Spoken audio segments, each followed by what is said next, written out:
യോഹന്നാൻ എഴുതിയ സുവിശേഷം അധ്യായം 17. ഇത് സംസാരിച്ചിട്ട് യേശു സ്വർഗത്തിലേക്ക് നോക്കി പറഞ്ഞതെന്തെന്നാൽ, പിതാവേ, നാഴിക വന്നിരിക്കുന്നു. നിന്റെ പുത്രൻ നിന്നെ മഹത്വപ്പെടുത്തേണ്ടതിന് പുത്രനെ മഹത്വപ്പെടുത്തണമേ. നീ അവന് നൽകിയിട്ടുള്ളവർക്കെല്ലാം അവൻ നിത്യജീവനെ കൊടുക്കേണ്ടതിന് നീ സകല ജഡത്തിന്മേലും അവന് അധികാരം നൽകിയിരിക്കുന്നുവല്ലോ. ഏക സത്യ ദൈവമായ നിന്നെയും നീ അയച്ചിരിക്കുന്ന യേശുക്രിസ്തുവിനെയും അറിയുന്നത് തന്നെ നിത്യജീവനാകുന്നു. ഞാൻ ഭൂമിയിൽ നിന്നെ മഹത്വപ്പെടുത്തി നീ എനിക്ക് ചെയ്യുവാൻ തന്ന പ്രവൃത്തി തികച്ചിരിക്കുന്നു. ഇപ്പോൾ പിതാവേ, ലോകമുണ്ടാകും മുമ്പേ എനിക്ക് നിന്റെ അടുക്കൽ ഉണ്ടായിരുന്ന മഹത്വത്തിൽ എന്നെ നിന്റെ അടുക്കൽ മഹത്വപ്പെടുത്തണമേ. നീ ലോകത്തിൽ നിന്ന് എനിക്ക് തന്നിട്ടുള്ള മനുഷ്യർക്ക് ഞാൻ നിന്റെ നാമം വെളിപ്പെടുത്തിയിരിക്കുന്നു. അവർ നിനക്കുള്ളവർ ആയിരുന്നു. നീ അവരെ എനിക്ക് തന്നു. അവർ നിന്റെ വചനം പ്രമാണിച്ചുമിരിക്കുന്നു. നീ എനിക്ക് തന്നത് എല്ലാം നിന്റെ പക്കൽ നിന്ന് ആകുന്നു എന്ന് അവർ ഇപ്പോൾ അറിഞ്ഞുമിരിക്കുന്നു. നീ എനിക്ക് തന്ന വചനം ഞാൻ അവർക്ക് കൊടുത്തു. അവർ അത് കൈക്കൊണ്ട് ഞാൻ നിന്റെ അടുക്കൽ നിന്ന് വന്നിരിക്കുന്നു എന്ന് സത്യമായിട്ട് അറിഞ്ഞും നീ എന്നെ അയച്ചു എന്ന് വിശ്വസിച്ചുമിരിക്കുന്നു. ഞാൻ അവർക്ക് വേണ്ടി അപേക്ഷിക്കുന്നു, ലോകത്തിന് വേണ്ടിയല്ല.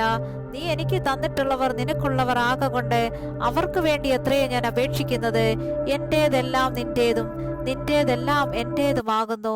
ഞാൻ അവരിൽ മഹത്വപ്പെട്ടുമിരിക്കുന്നു. ഞാൻ ഇനി ലോകത്തിൽ ഇരിക്കുന്നില്ല, ഇവരോ ലോകത്തിലിരിക്കുന്നു. ഞാൻ നിന്റെ അടുക്കൽ വരുന്നു. പരിശുദ്ധ പിതാവേ, അവർ നമ്മെ പോലെ ഒന്നാകേണ്ടതിന് നീ എനിക്ക് തന്നിരിക്കുന്ന നിന്റെ നാമത്തിൽ അവരെ കാത്തുകൊള്ളണമേ. അവരോടുകൂടെ ഇരുന്നപ്പോൾ ഞാൻ അവരെ നീ എനിക്ക് തന്നിരിക്കുന്ന നിന്റെ നാമത്തിൽ കാത്തുകൊണ്ടിരുന്നു. ഞാൻ അവരെ സൂക്ഷിച്ചു. തിരുവെഴുത്തിനെ നിവൃത്തി വരേണ്ടതിന് ആ നാശയോഗ്യനല്ലാതെ അവരിൽ ആരും നശിച്ചു പോയിട്ടില്ല.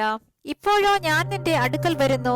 എന്റെ സന്തോഷം അവർക്ക് ഉള്ളിൽ പൂർണ്ണമാകേണ്ടതിന് ഇത് ലോകത്തിൽ വെച്ച് സംസാരിക്കുന്നു. ഞാൻ അവർക്ക് എന്റെ വചനം കൊടുത്തിരിക്കുന്നു. ഞാൻ ലൗകികനല്ലാത്തതുപോലെ അവരും ലൗകികന്മാരല്ലായക കൊണ്ട് ലോകം അവരെ പകച്ചു. അവരെ ലോകത്തിൽ നിന്ന് എടുക്കണമെന്നല്ല, ദുഷ്ടന്റെ കയ്യിൽ അകപ്പെടാതെ വണ്ണം അവരെ കാത്തുകൊള്ളണം എന്നത്രേ ഞാൻ അപേക്ഷിക്കുന്നത്. ഞാൻ ലൗകികനല്ലാത്തതുപോലെ അവരും ലൗകികന്മാരല്ല. സത്യത്തിൽ അവരെ വിശുദ്ധീകരിക്കണമേ. നിന്റെ വചനം സത്യമാകുന്നു. നീ എന്നെ ലോകത്തിലേക്ക് അയച്ചതുപോലെ ഞാൻ അവരെയും ലോകത്തിലേക്ക് അയച്ചിരിക്കുന്നു. അവരും സാക്ഷാൽ വിശുദ്ധീകരിക്കപ്പെട്ടവർ ആകേണ്ടതിന് ഞാൻ അവർക്ക് വേണ്ടി എന്നെ തന്നെ വിശുദ്ധീകരിക്കുന്നു. ഇവർക്ക് വേണ്ടി മാത്രമല്ല, ഇവരുടെ വചനത്താൽ എന്നിൽ വിശ്വസിപ്പാനിരിക്കുന്നവർക്ക് വേണ്ടിയും ഞാൻ അപേക്ഷിക്കുന്നു. നീ എന്നെ അയച്ചിരിക്കുന്നു എന്ന് ലോകം വിശ്വസിപ്പാൻ അവർ എല്ലാവരും ഒന്നാകേണ്ടതിന് പിതാവേ, നീ എന്നിലും ഞാൻ നിന്നിലും ആകുന്നത് പോലെ അവരും തമ്മിൽ ആകേണ്ടതിന് തന്നെ. നീ എനിക്ക് തന്നിട്ടുള്ള മഹത്വം ഞാൻ അവർക്ക് കൊടുത്തിരിക്കുന്നു. നീ എന്നെ അയച്ചിരിക്കുന്നു എന്നും നീ എന്നെ സ്നേഹിക്കുന്നത് പോലെ അവരെയും സ്നേഹിക്കുന്നു എന്നും ലോകം അറിവാൻ നാം ഒന്നായിരിക്കുന്നത് പോലെ അവരും ഒന്നാകേണ്ടതിന് ഞാൻ അവരിലും നീ എന്നിലുമായി അവർ ഐക്യത്തിൽ തികഞ്ഞവരായിരിക്കേണ്ടതിന് തന്നെ.